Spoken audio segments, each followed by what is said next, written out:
Enthalpy of neutralization.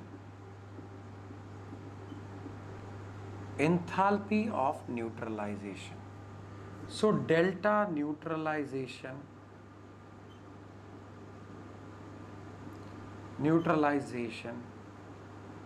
H. Okay. So what is enthalpy of neutralization? The older definition was, it is the one thing you remember, I told you last time, if you remember, enthalpy of hydration is always exothermic, enthalpy of combustion will always be exothermic. Okay. Now we are coming to neutralization. Enthalpy of neutralization will always be exothermic. Is this clear? So the older definition was that it is the enthalpy change. It is the enthalpy change. It is the enthalpy change accompanying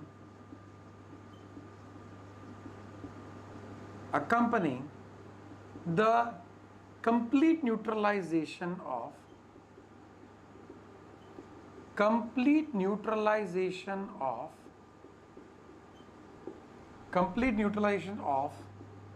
1 gram equivalent 1 gram equivalent of acid and 1 gram equivalent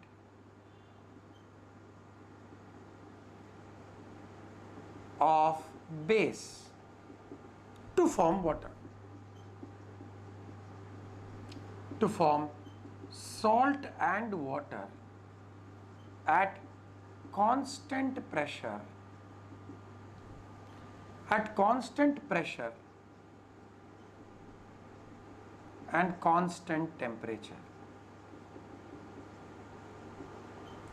So we are talking about what? HCl aqueous 1 gram equivalent plus NaOH aqueous forming NaCl plus H2O. NaCl plus H2O. Is this point clear? But what happened? This concept of equivalent weight was changed. So we have, everything in terms of mole. So 1 gram equivalent weight of acid, 1 gram equivalent weight of base forms 1 mole of water. You understood? So in terms of mole, now what did they say? That it is the enthalpy change. It is enthalpy change or heat content change. It is the enthalpy change or heat content change accompanying the neutralization of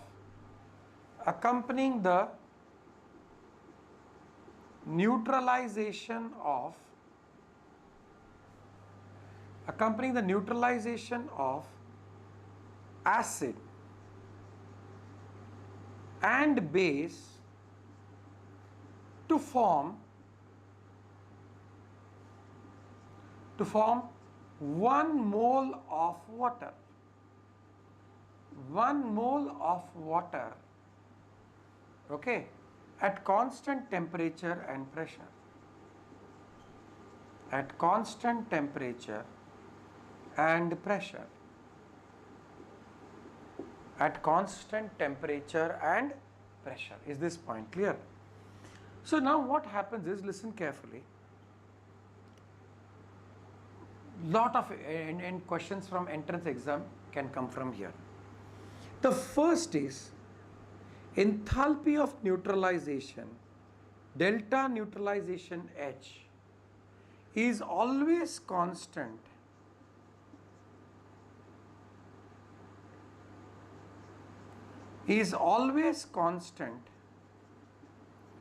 for any strong acid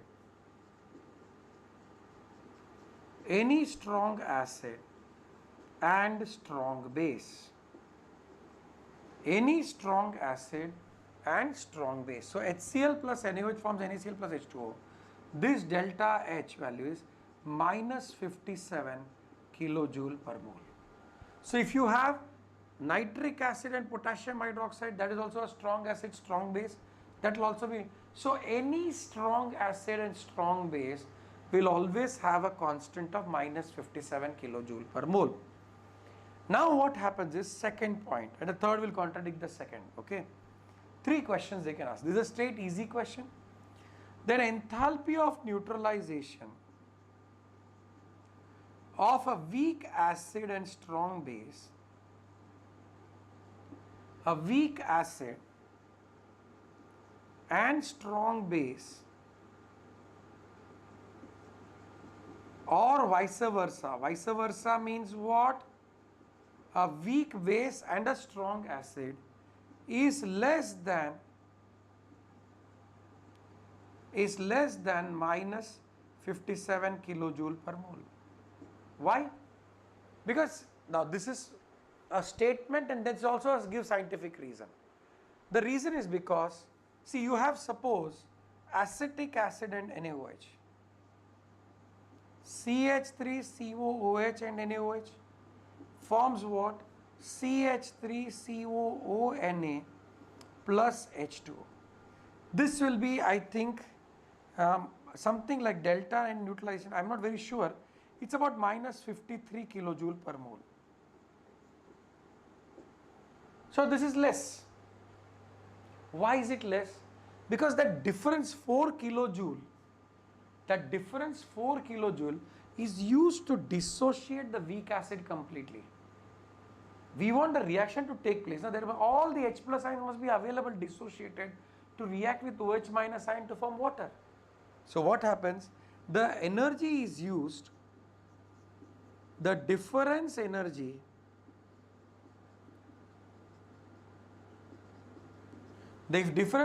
is used to dissociate the weak electrolyte,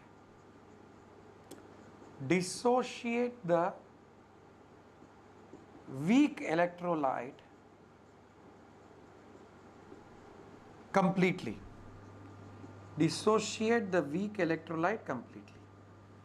So how much will be the value? And that is called as heat of solution. No, that's called a heat of dissociation.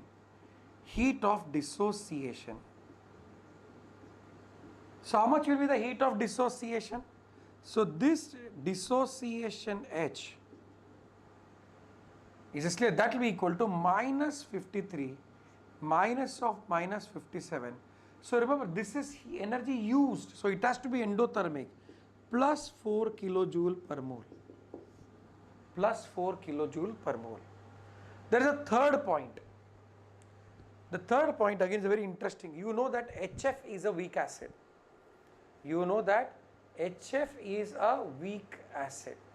So obviously neutralization of HF with NaOH should be less than minus 57 as per the second rule. But that is a abnormal behavior.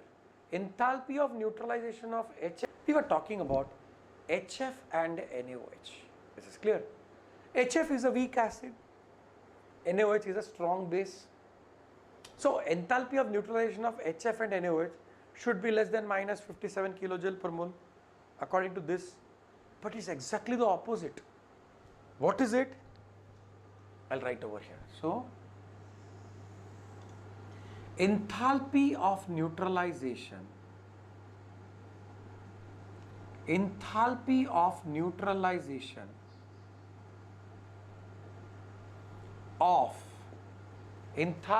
neutralization of HF and NaOH is greater than minus 57 kilojoule per mole. It is even more than that of what you call strong acid. So which will have a highest enthalpy of neutralization? They will give 2 examples, 2 strong, as say this, HCl NaOH, HNO3 KOH, acetic acid NaOH, and HF and NaOH. Believe me, you will always think strong acid, strong base, because always in the textbooks if you see, only one example is given. Strong acid and strong base is always minus 57 kilojoule per mole. Some of them mention that weak acid, strong base, or weak base, strong acid less than. So it gives you this prejudice in your mind that strong acid, strong base is always maximum. No, HF with an acid NaOH is greater than minus 57 kilojoule per mole. So obviously you'll ask me why. The reason is because HF reacts with NaOH to form what? NaF plus H2. Now this NaF dissociates to form Na plus F minus. It's a salt. So what happens? The fluoride ion undergoes hydration, small anion, enthalpy of hydration. That is also one thing which is exothermic. So a fluoride ion undergoes hydration. Fluoride ion and the enthalpy of hydration gets added up. So what happens? Enthalpy of hydration is always exothermic,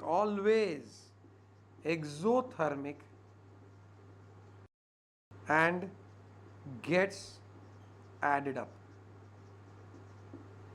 And it gets added up. Are you understanding? So that addition makes the value go then greater than minus 57 kilojoule per mole. So this is a very important aspect. So 3 entrance exam questions we have cleared in that. One is strong acid, strong base. It is clear. Weak acid, strong base, weak base, strong acid, and very special case of HF and NaOH. So now very important, bond energy or bond enthalpy.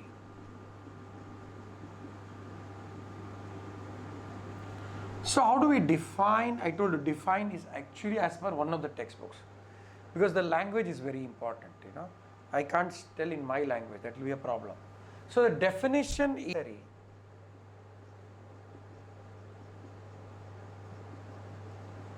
the enthalpy change necessary to break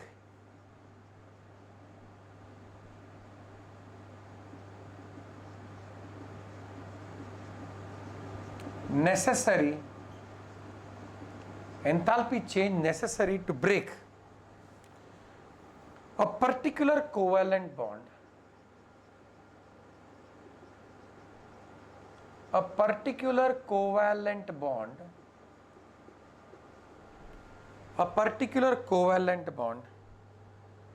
in 1 mole of gaseous molecule. In 1 mole of gaseous molecule to produce gaseous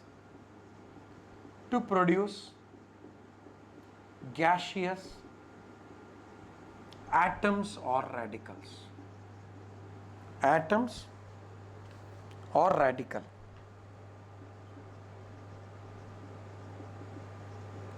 See, what happens is,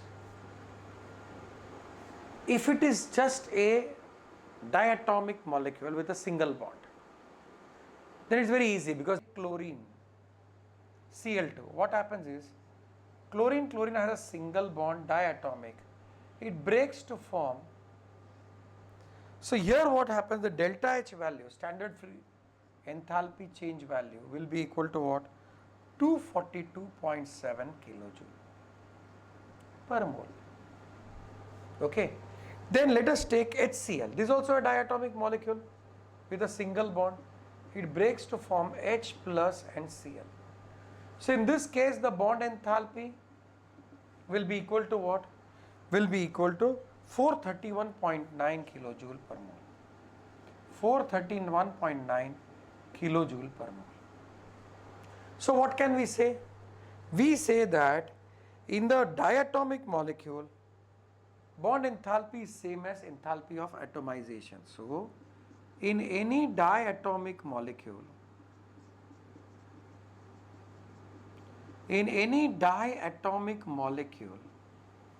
bond enthalpy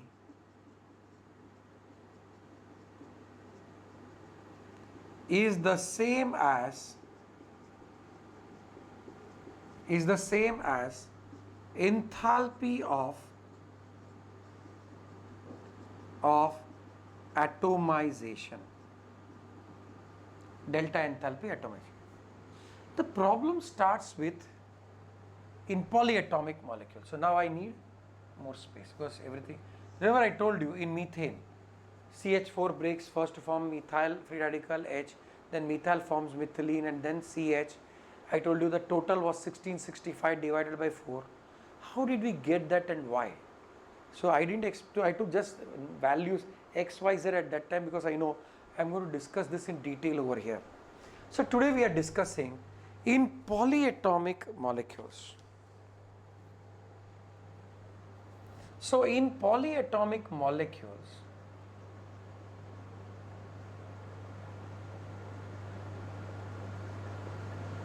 this value is not the enthalpy of atomization. This value is not the enthalpy of atomization. It will be an average energy. So the bond enthalpy or bond energy over here will be the average energy. So for example, in methane,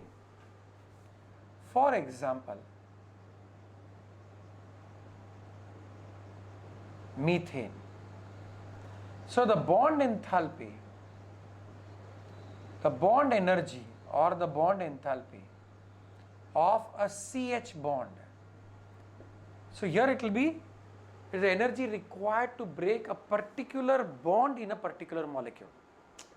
CH bond in a alkane, because CH bond in alkene will be slightly different from CH bond in a alkane. The values are going to differ because the hybridization of carbon is going to differ.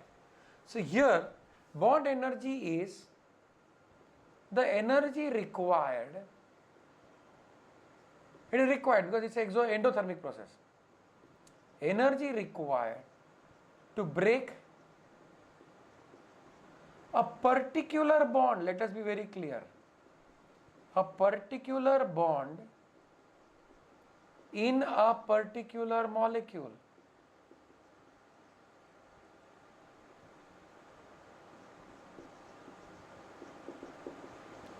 In a law, Hess's law of constant summation, Hess's law of constant summation of heat. So remember, what does this Hess's law of constant summation of heat say? Hess's law of constant summation of heat is an application of, is a proof, not is an application, is a proof of first law of thermodynamics. That's the first statement. It's a proof of first law of thermodynamics. Is a proof of first law of thermodynamics. Is this point clear? So what happens is, listen carefully, is a proof of first law of thermodynamics. What does the statement say? The statement says that the law states that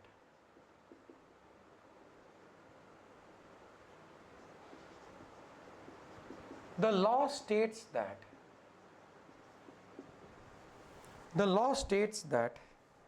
the change in enthalpy,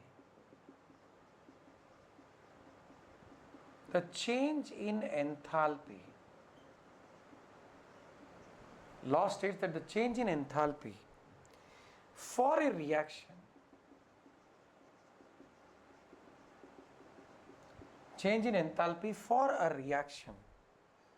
is the same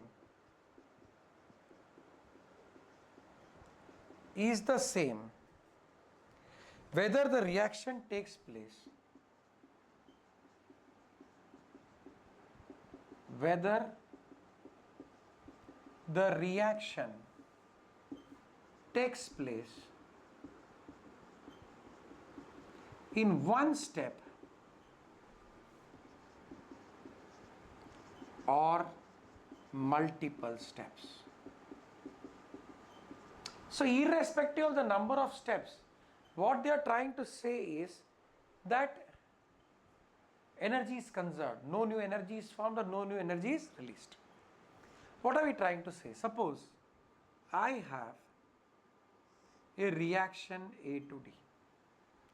Let's say it is Z kilojoule per mole.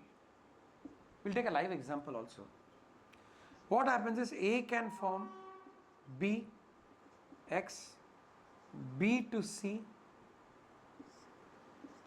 and then we have C to D. Y, C, B. So what we are trying to say is A to D was one step process, P kilojoule per mole. A to B was X kilojoule per mole. B to C was Y kilojoule per mole. C to D was Z kilojoule per mole. What we are saying is this will be X plus Y plus Z. I'll give you an example. See, what happens is the best example.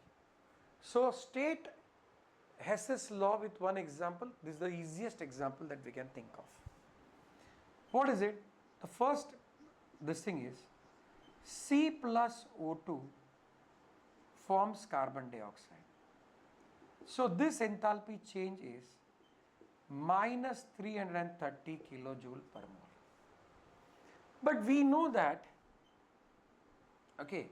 we know that carbon, when burnt in limited supply of air or oxygen, forms carbon monoxide.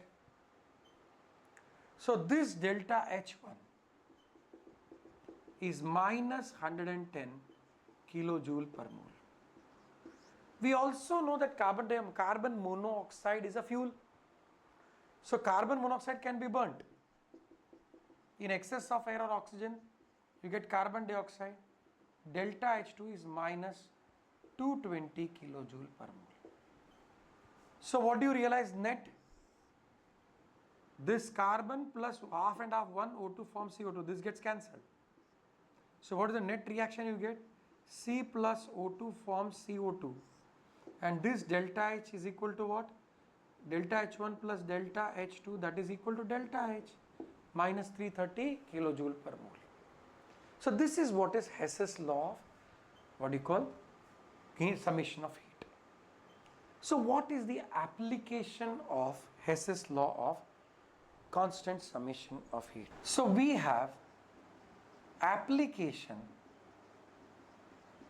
of Hess's law.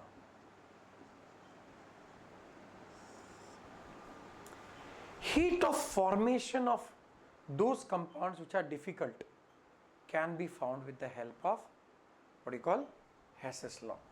First is heat of formation, application of Hess's law. Heat of formation of those compounds.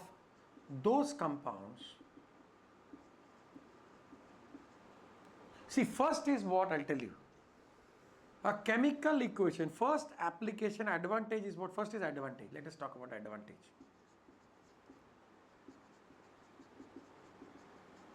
What is the advantage we have? A chemical equation is treated as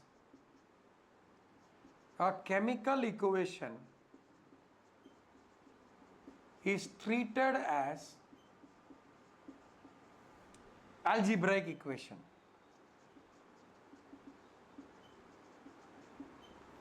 So you can add, subtract, multiply. That is the biggest advantage to get the desired results. It is clear.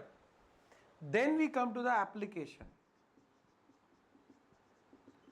So the first application is heat of those reaction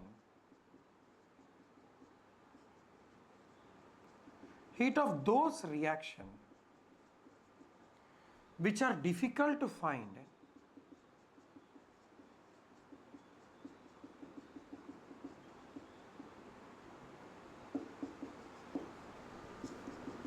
can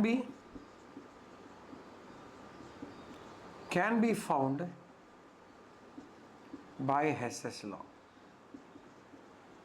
So you'll ask me why we can't find out A. I'll give you an example. See, this reaction looks very, very simple. aluminium solid plus 3Cl2 gas forms 2Al2 Al2. Now what happens is, this looks very simple, but this reaction is highly exothermic. This reaction is highly exothermic. This is not something which anybody can, any country can make. This production of aluminium chloride, we are using it as catalyst, it is used in fireworks and all that, is a very specialized business, which is one of the biggest producers is Degussa, a German company.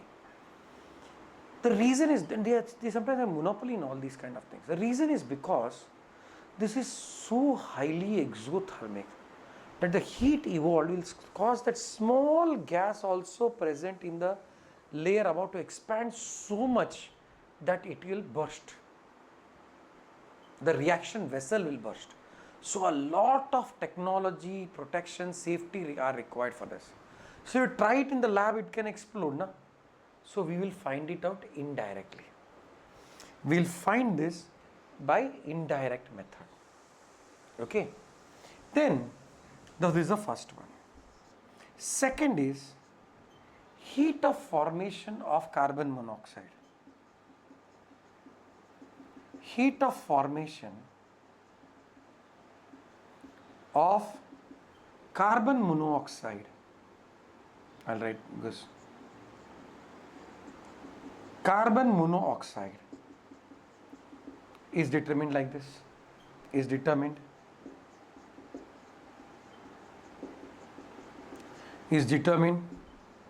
by Hess's law. You'll say, why, sir? See what happens, this is a straight reaction. Carbon burnt in excess of oxygen or air, carbon dioxide. You will not get any other impurity as product. Pure carbon dioxide, you get the value. But when you try to heat, how much ever accuracy you are maintaining and all that, what did I tell you? How do you get carbon monoxide? Carbon is burnt in limited supply of air or oxygen. How much ever you try to control, some amount of carbon dioxide will be formed. It is not going to be pure carbon monoxide. So this value will not be correct. Because this is correct now because we have found by indirect method. This will include the energy for carbon dioxide also. But after we get that, what we can do is, we can pass the carbon dioxide through KOH, take the carbon monoxide. Carbon monoxide is pure. Carbon monoxide burns in excess of air or oxygen to give carbon dioxide. So this minus this will give you the value of carbon monoxide. So heat of formation of carbon monoxide is determined indirectly, because directly you will always get an impurity. Then we have heat of formation of benzene, same problem. Heat of formation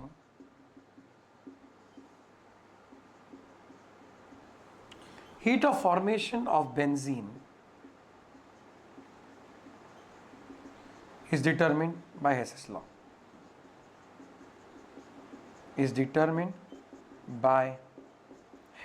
law. Okay. Then you have combustion formation ho gaya. I think this should be enough. Is this clear?